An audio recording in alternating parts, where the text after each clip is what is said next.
Si conta un altro decesso nella casa di riposo Scarmignan di Merlara.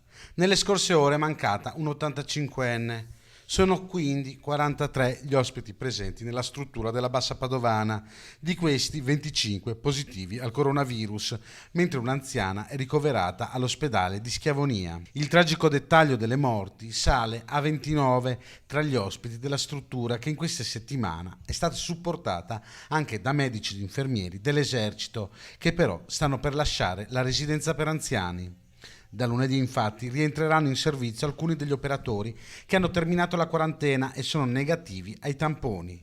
Nei primi giorni della prossima settimana, inoltre, arriveranno gli esiti dei test agli ultimi operatori della struttura, permettendo così una turnazione più completa. A Bovolenta il comune fa sapere che gli ospiti della casa di riposo positivi sono 55, di cui 7 ricoverati all'ospedale di Schiavonia, 12 i negativi, mentre è partita la sperimentazione per i dipendenti della casa di riposo, che saranno presenti all'interno della struttura per 15 giorni consecutivi, cercando di contenere il contagio e restando vicini agli anziani residenti.